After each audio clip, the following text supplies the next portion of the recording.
All right, so I am back.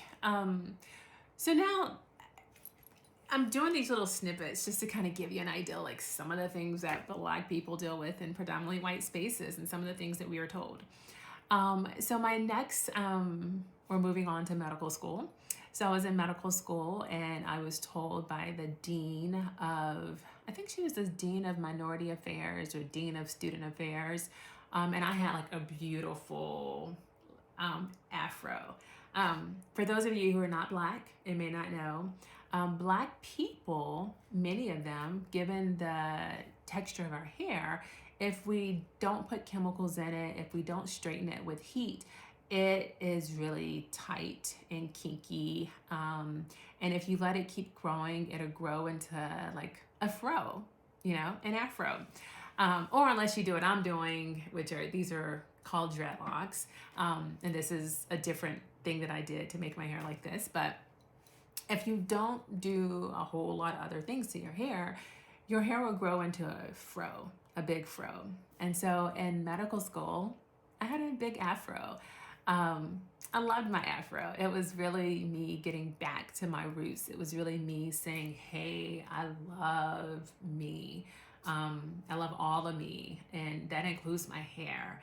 I stopped straightening my hair, relaxing my hair in college because I decided that I loved the way my hair grew out of my head, and I decided I was no longer going to be changing any part of my God-given self to fit in with the narrative of white folks. So this is me. This is what you get, right? So I had a afro, and the dean of, like I said, dean of student affairs, she said to me, do you think medical school is the place to make a statement?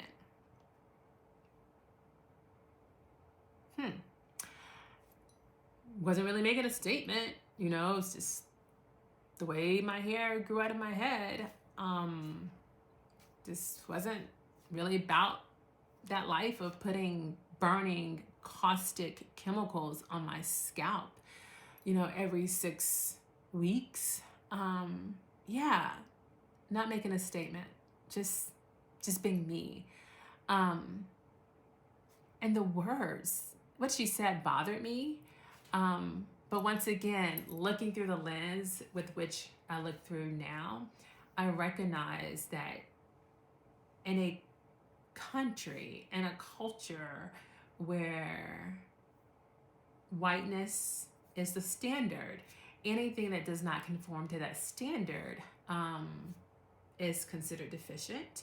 And if you are doing something that doesn't conform to that standard, and you have a little bit of authority, you have a little bit of privilege, and I was gaining privilege, right? I was a medical student at the time.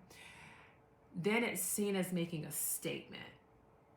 I wasn't making a statement. I was just wearing my hair the way it came out of my head. And what I realize is Black people thriving, Black people loving themselves is a statement. I learned that reading Audre Lorde, which is why I love authors, which is why I love reading. The very fact of being me and being happy and thriving in my natural state without alterations was of resistance. Even when I wasn't thinking it was resistance, it was a form of political resistance, just simply being me and moving through spaces.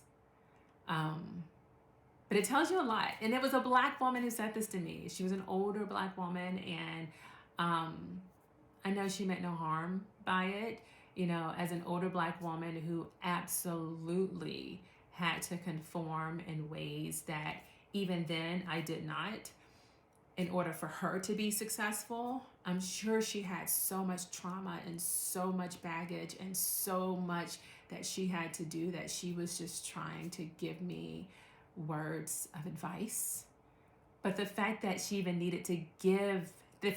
felt like she needed to give me those words of advice speaks volumes. Yeah.